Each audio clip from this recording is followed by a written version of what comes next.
A basic infantry platoon of Marines versus a basic US Army infantry platoon. Which unit would win that firefight? All right, y'all. Welcome back to Combat Arms channel. Today we're checking out something very interesting, and this is from the YouTube channel Binkov's Battlegrounds. So this channel has a bunch of different videos on different military topics and a bunch of like very well thought out and very well researched videos pertaining to certain militaries and certain units. And this one is about the U.S. Marine versus the U.S. Army. And this is more specifically a U.S. Marine platoon against a U.S. Army platoon. So this is something interesting, and this is something a lot of people like to do where they, think of these things like, okay, what if this person went up against this person, or what if this unit went up against this unit? So this is an interesting one for me, especially because you guys probably already know I was in the Marine Corps infantry for several years. And then I switched over to the Army infantry. So I know the best of both worlds, so to speak. So I know what would work best with the Marines and what would work best with the Army.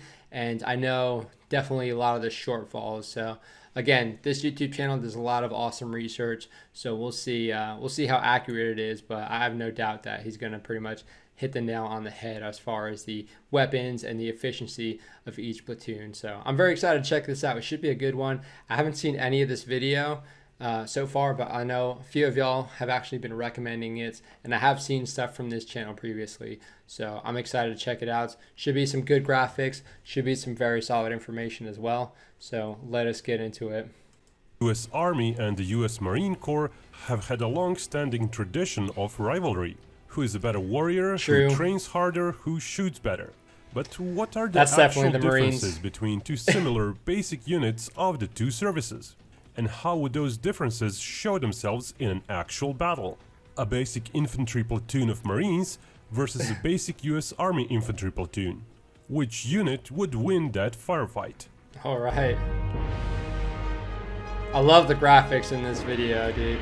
Both Marines and the Army use secure comms radios. In today's wars, it's unthinkable to have your data streams exposed to eavesdropping.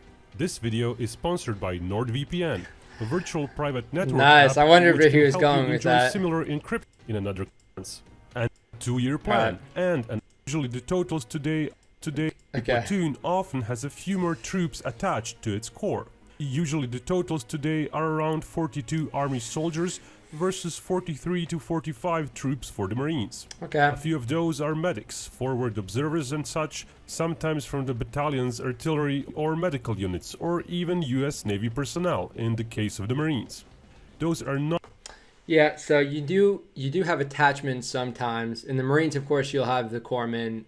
You'll have like one corpsman per platoon usually. I've never seen more than one corpsman per platoon, but that's usually how it'll go. And then for the Army, you have medics, but at least in the unit that I was in 10th Mountain, it wasn't really assigned very well. Like you had a medic in the platoon, but they got moved around so much. They didn't really train with the platoon that much. So I would say the U.S. Marines has a much better advantage as far as the corpsmen being integrated a little bit better than the U.S. Army medics do. Not considered to be core members of a platoon, but they are indispensable and are pretty much de facto platoon members. The biggest organizational difference concerns the fire squads. The US Army platoon has 3 rifle squads, as does the Marine platoon. But the Marine squad has 13 troops each, which populate the 3 fire teams that are part of their squad.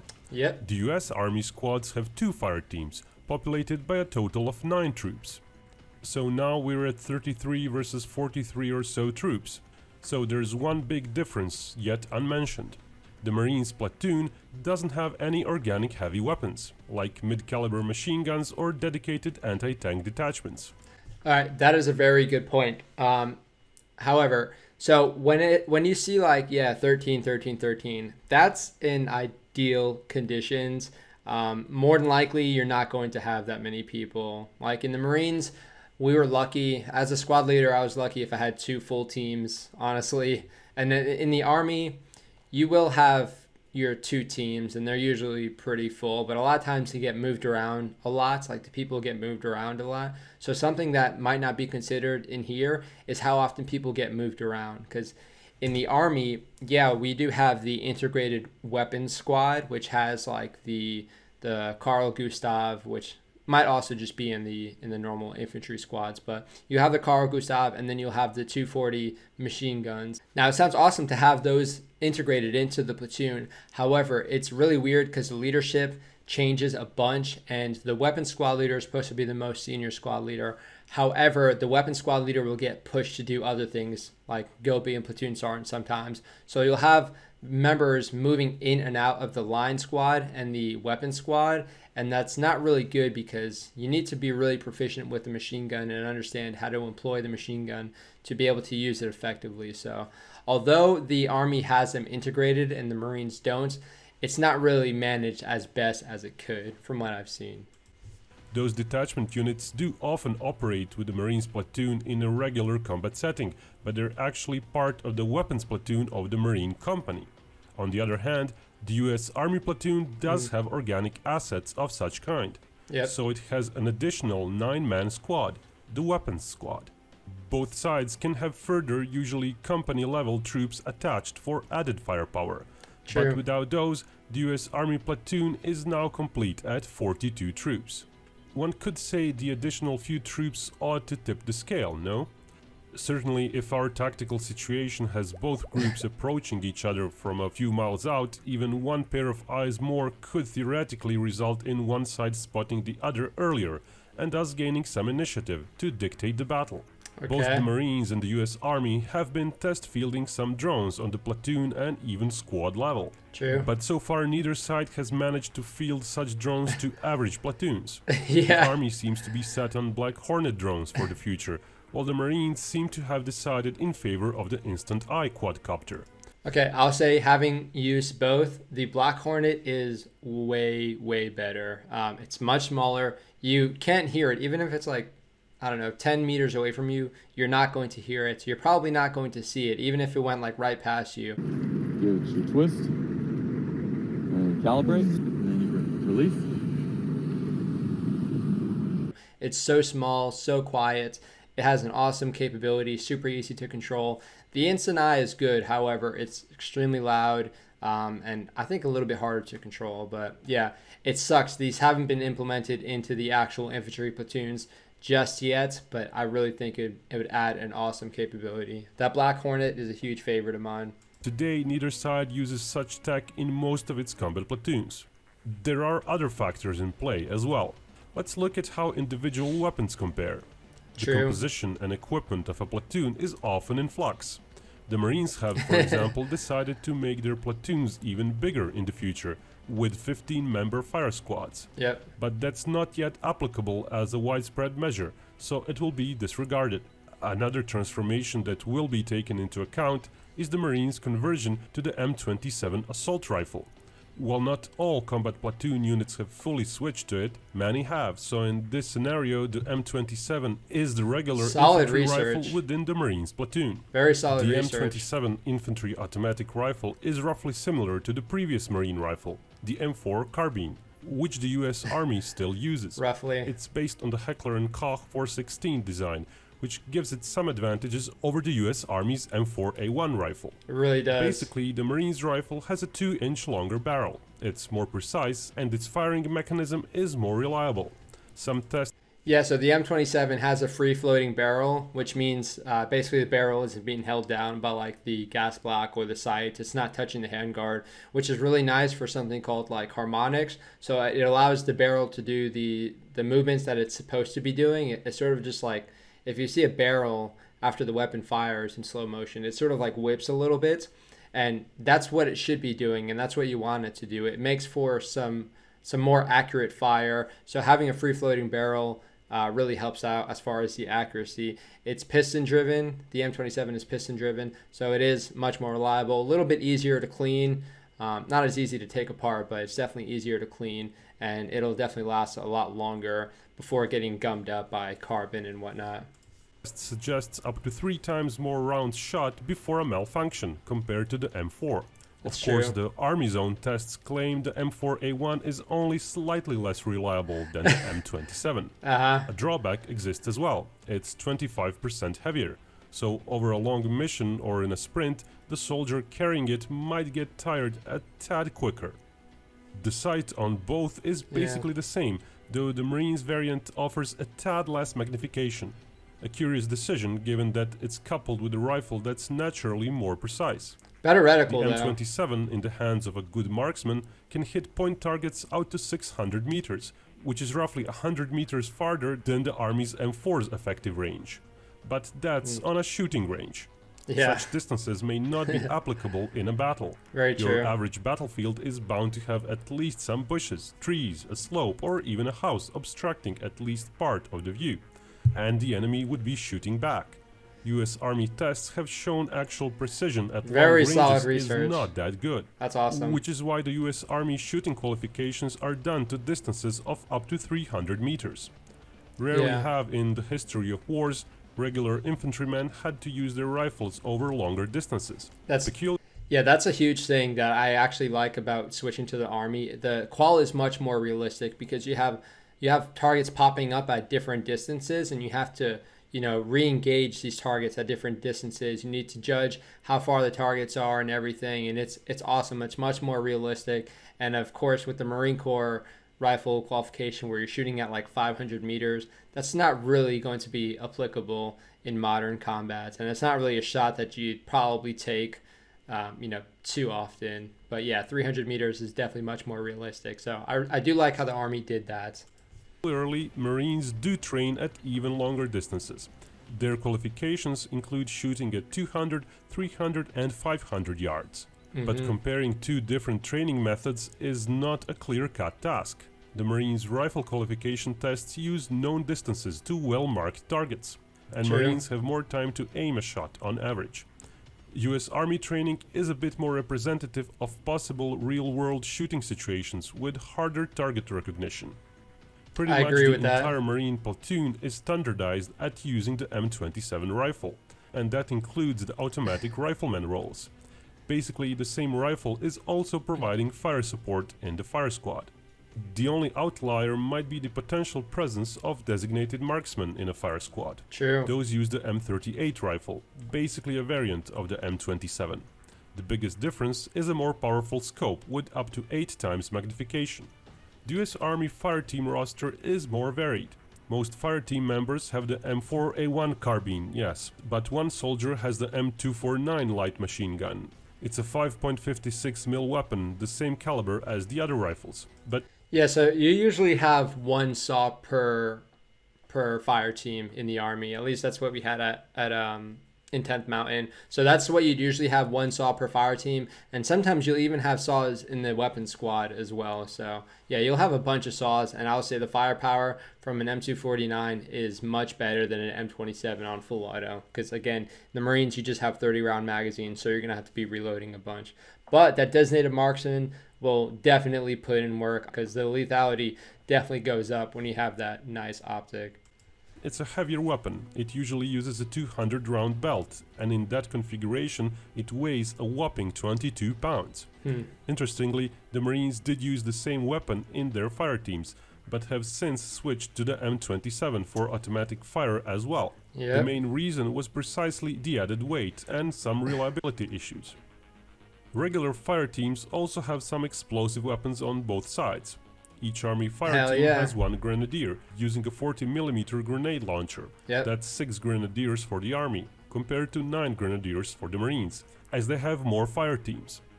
Those 40mm grenade launchers can deliver imprecise fire to almost 400 yards away, or Yep. they could deliver precise hits on individual enemy troops at some 160 yards away. Even The further US than Army that, fire honestly. team usually carries some basic unguided anti-armor weapons, such as the AT-4 rocket-propelled grenades. Usually one fire team can be expected to carry 1 or 2 such disposable launchers. Okay. The Marines, Yep. up to a few years ago, were expected to carry an MK-153 launcher and some rockets. Their weapon was heavier and more cumbersome, but was Yeah. multi-use. Realistic line of sight range for both is a few hundred meters, perhaps 500 meters at most, but the Marines seem to be transforming their platoon.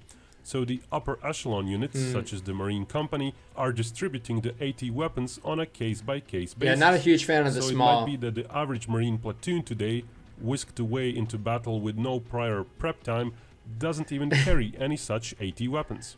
Both weapons were designed primarily against bunkers and medium armored vehicles. Their warheads could inflict injuries even to enemies standing a few feet away. Still, they're not really an effective way to deal with infantry. Both do have high explosive warhead It variants, could be, I but guess, it's if unlikely you the need it. average platoon would carry more than a couple of those. The 40mm grenade launchers would be more useful most of the time. And For now sure. we come to the big guns. The US Army Weapons Squad. The Marines have nothing of the sort in their platoon organically. The Army True. platoon has two M240 machine guns. That's a 7.62 mil machine gun, and a fairly heavy one at that. But the heavy round and the big barrel does mean its effective range reaches 900 yards. The gun would be quite useful for laying down suppressive fire even at such long distances.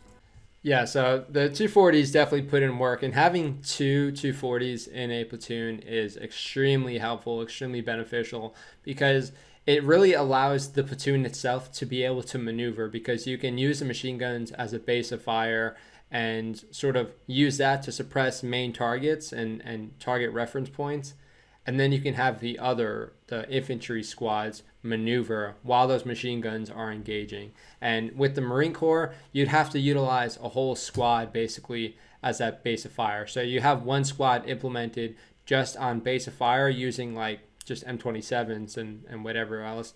But then you also have the other two squads maneuvering. So the Army just keeps it a little bit more self-contained, where you can use those machine guns as a base of fire and maneuver 3 squads as opposed to the Marine Corps' 2. But again, that's why the Marines usually have the machine guns attached from the weapons platoon. The downside is of course that every 100 rounds weighs 7 pounds, so the mobility of those weapon teams is not comparable to the Marines' mobility. Very The two true. anti-armor teams have soldiers with M4 carbines, which might be used a lot in this particular situation, but otherwise their main weapon is either a Javelin-guided anti-tank missile or a Carl Gustaf M3 recoilless rifle. Right. The latter is an unguided weapon, but the rounds could reach 1400 yards. The Carl Gustaf has a wide variety of round options, including warheads for clearing out infantry behind cover. Yeah, I think it's Again, awesome. How many of such warheads would usually be carried by an unbriefed platoon is questionable. One might Yeah, so I would say that the planning definitely comes into play when utilizing these weapons.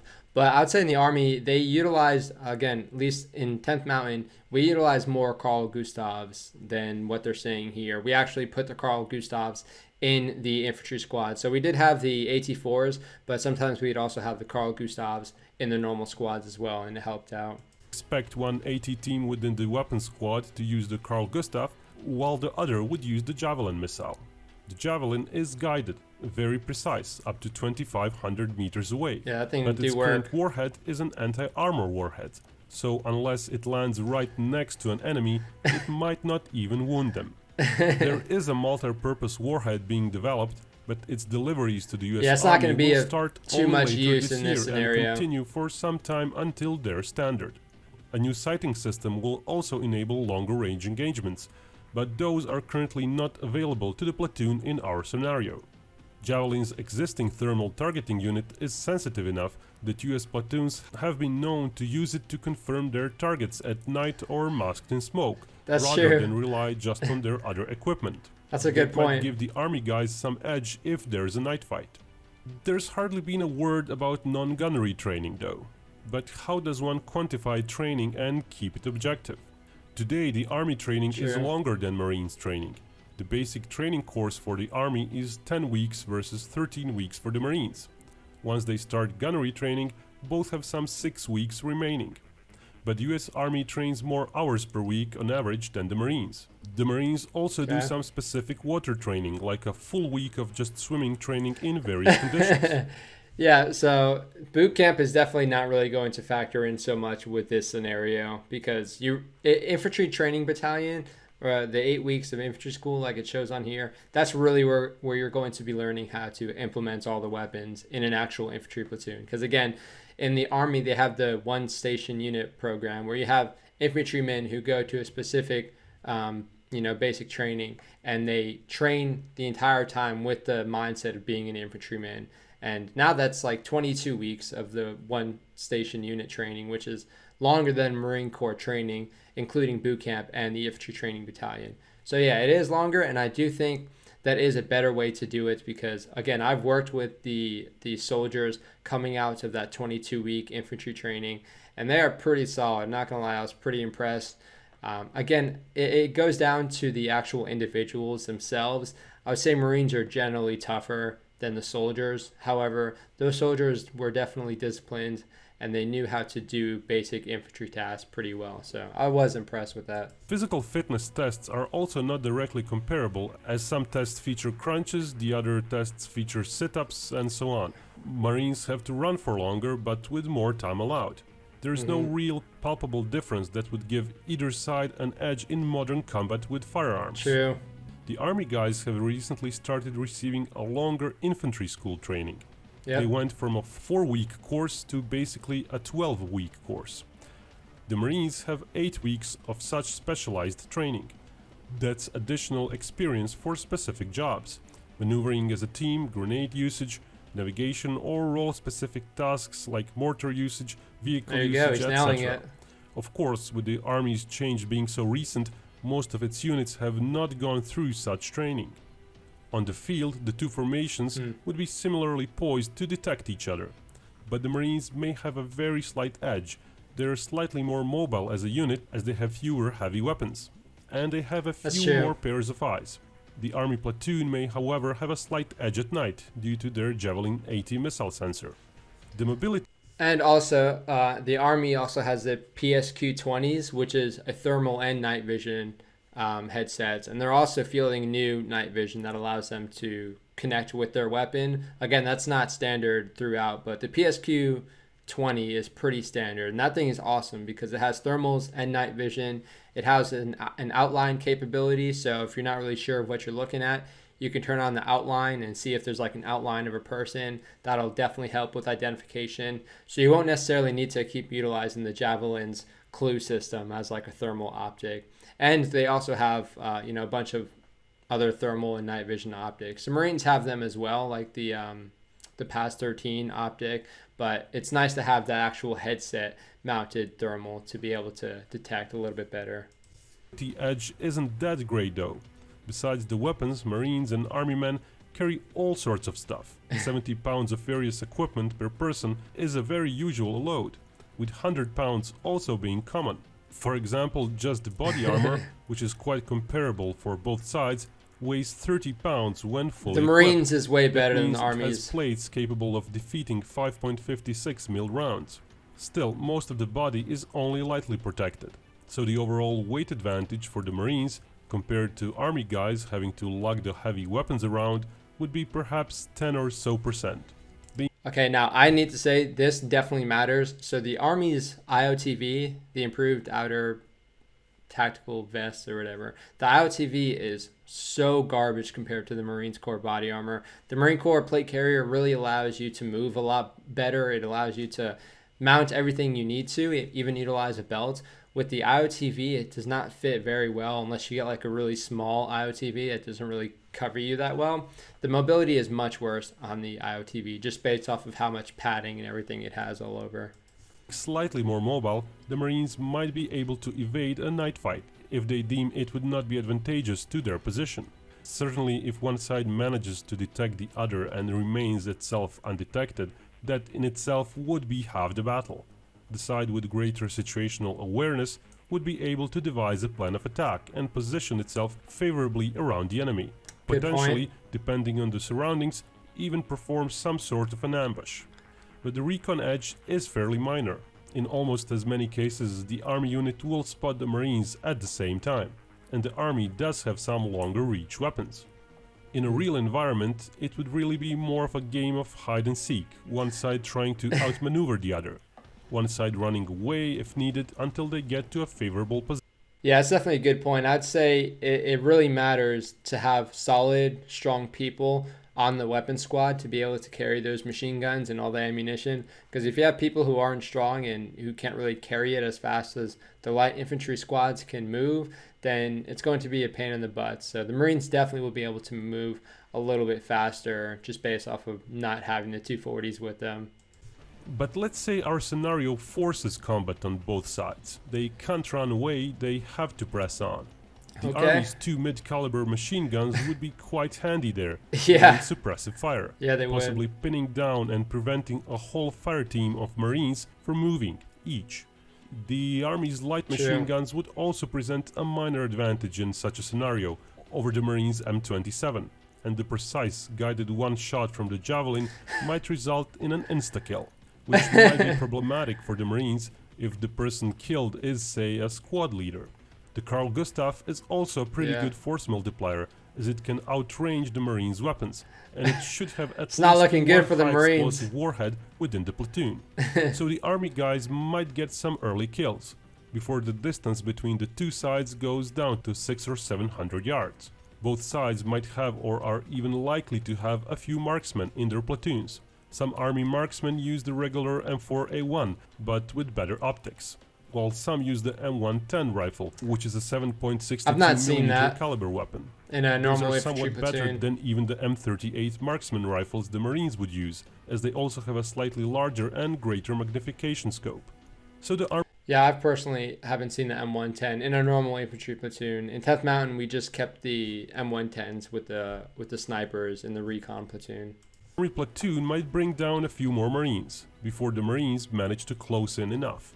Now, all this is very terrain dependent. If we are talking about a perfectly flat meadow, the Marines would face an uphill battle, so to say. The Yeah. machine guns would pin them down. But if there are bushes, a house and some slopes, those machine guns might not be able to fully utilize their reach. True. Of course, that also applies to the advantage the Marines might have once they get to 500 yards away from the Army guys. Yes, they train to shoot at 500 yards away, and their rifles are more precise. But if the shot isn't clear, that advantage is lost. If the US Army presses on, at some 350 meters away, the Marines would have another advantage: their 940mm grenade launchers within the platoon, compared to the Army's 6. Each of those 40mm grenades that's a good point. could be quite deadly. Each grenadier would likely carry half a dozen grenades, but sometimes even more. And a well-aimed shot might wound several enemy Yeah, troops usually at once. more.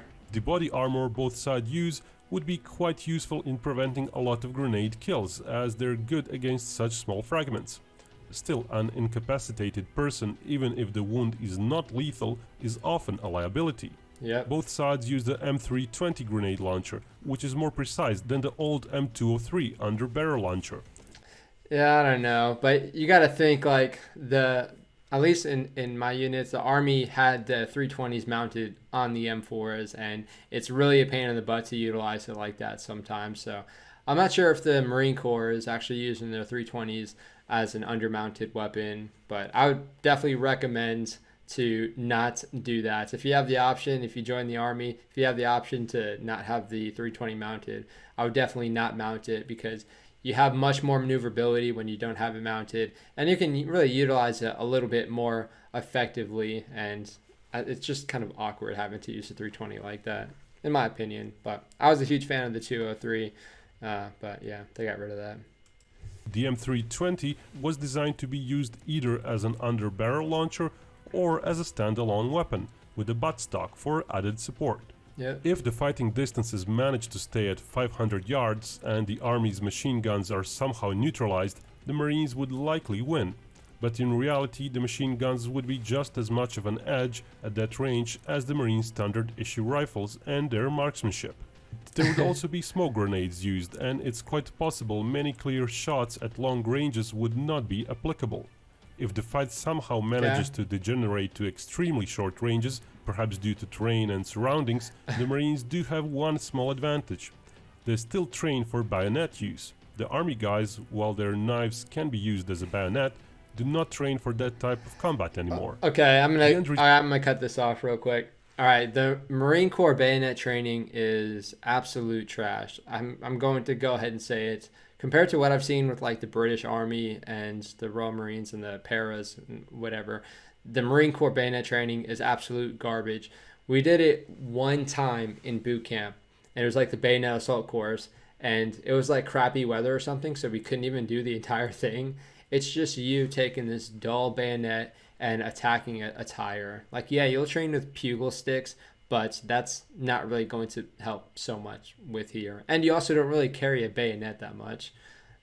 Sometimes your company commander will, make you carry a bayonet, but most people won't volunteer to carry a bayonet. So that's not really too applicable. I would just say the Marines are more violent and the Marines have better martial arts than the Army combatives. So I'll say the Marines would have a little bit of an edge with the close quarter battle just because the violence and the potential martial arts, but the training all depends on the unit, to be honest. The result of a fight is thus inconclusive. Depending on many factors, one side might be better than the other. Flatlands would favor the army platoon. Terrain with some middling amount of obstacles would favor neither side. Though as one gets closer, the Marines' indirect fire grenade launcher edge might prevail, and up close, exchanging fire at just 100 yards away, it would mostly be about numbers, both in troops and shots per minute. Marines have more troops in their unit, but the army guys may still be able to lay down more bullets. With even part of one side's squads being suppressed, the effective numerical advantage may change. After all this, one might have a feeling Binkov favors the US Army just ever so slightly. In a forced battle, that's perhaps so, like winning 55 of 100 fights. But a forced attack is not realistic. If Marines can run away and keep outmaneuvering their slightly less mobile enemy, then their chances improve, especially if there is a river around. The Marines training in water environment may further help them outmaneuver the opponent. And what about a situation where the exact same number of troops faces each other with similar weapons? Again, the result might be slightly different, but this video showed the actual consequences would be quite similar. That's why the final result is more or less a draw. Okay. All right, so I'll add my little input to this. So leadership-wise, again, it definitely depends on the unit. I've seen some pretty garbage Marine team leaders and honestly some pretty garbage squad leaders. And in the Army, I've also seen some garbage team leaders and garbage squad leaders. So it really depends on the unit. Leadership is a huge thing. Like, it's nice for the Marines to have more people in the squad, but you need competent team leaders and competent squad leaders to be able to analyze everything and maneuver. But when you're talking about the actual firepower, I would say the Army would win this fight because, again, you do have the 240s, and those 240s will really put in work. And from what I've seen, the Army trains a lot more with maneuvering than the Marine Corps does, because the Marine Corps really loves to train with just, cover and move or just buddy rushing, which is basically just like everyone gets online, a squad gets online, a platoon gets online, and you just bounce through this open field or through this terrain. The Army trains a lot more in maneuvering, so utilizing those machine guns to set that base of fire and then having the squads maneuver around. So I would say the Army would honestly be better at maneuvering, and with those 240s, then it really helps out as far as being able to suppress the other guy. So in my opinion, I would say the Army would win 60 to 65% of the times when you're just talking about the standard platoons. But again, if you have a normal Marine infantry platoon with the attached weapon squads, then I would say the Marines will probably take it 60 to 65% of the time. So again, it is a big what if, and it's not really something that we need to worry about since we're on the same side. But yeah, it's very cool to do these sort of scenarios. I might check out more of these videos, but yeah, it's cool to check out. If you guys want to recommend or ask any questions as far as what you think is better, as far as like Army equipment or Marine equipment, or how the Army or Marines does better with one specific thing, you could ask that and put it down in the comment section. Again, it's definitely dependent on the unit, so I'll just give you experience from what I've seen in my units. But yeah, this is an awesome video. Very, very well researched. It was awesome to see all the research put into this. Very impressed with this. And I'm not subscribed to this channel yet, but I will do that right now so you guys can all see this. Subscribed. Okay. Yeah, very awesome video. So kudos to you, Binkov's Battlegrounds. That was a very cool video. So definitely feel free to check out that channel. I'll always put the original video down in the video description if you guys want to go check it out or go check out that channel. But let me know what you think about this video. Let me know if you have any other inputs, if you have experience in the Marines and the Army. But you guys can feel free to send any recommendations down in the comment section and I will check it out. But yeah, if you guys liked the video, hit the thumbs up. If you're not subscribed, definitely consider subscribing. Again, I do appreciate all of y'all for subscribing and commenting. This was a very awesome recommendation, very fun, because I remember as a kid, I would always do this. You know, who would win in a fight between this person and this person? It's super interesting. It's like the whole Batman versus Superman thing. A lot of people will have very strong opinions one way or another, so it's awesome to see what y'all have to say. So if you have any strong opinions on this one, put that down in the comments section. I'll check it out. But that is it for this video. I hope you guys enjoyed. I'll see you on the next one.